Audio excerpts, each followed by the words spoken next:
fy enw yw Beca a dwi'n astudio Cymdeithaseg a Pholisi Cymdeithasol. Lle nes I ddod I Bangor I astudio yn y Gymraeg oherwydd fod y cwrs yn caniatáu I fi wneud fy asiniadau a cael yr holl darlithoedd yn y Gymraeg. A hefyd dwi wedi cael tiwtor personol Cymraeg sy'n cael ei galw I bob un myfyrwyr o be o'n i'n ddall ar diwrnod agored hefyd.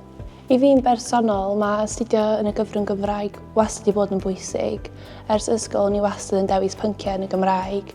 A dyn, pan o'n i'n dewis Prifysgol, ni wastad hefo'r meddylfryd o eisio wneud cwrs yn y Gymraeg gan fod o'n wastad wedi bod yn syniad I fi yn y dyfodol I aros yma yng Nghymru.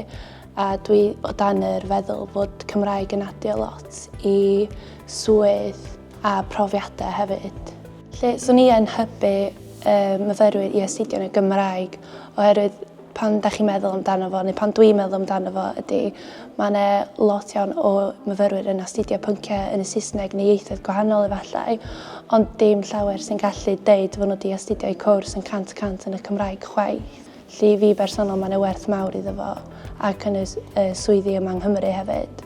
Lle gyda ysgol yr ieithau, mae Coleg Cenedlaethol Cymraeg wedi bod yn help fawr I llawer iawn o myfyrwyr Cymraeg gan gynnwys fi. Dwi'n bersonol wedi derbyn yr ysgoloriaeth cymhelliant, lle mae hyn wedi bod o werth fawr I fy mhrofiad I yn ariannol yn y Brifysgol.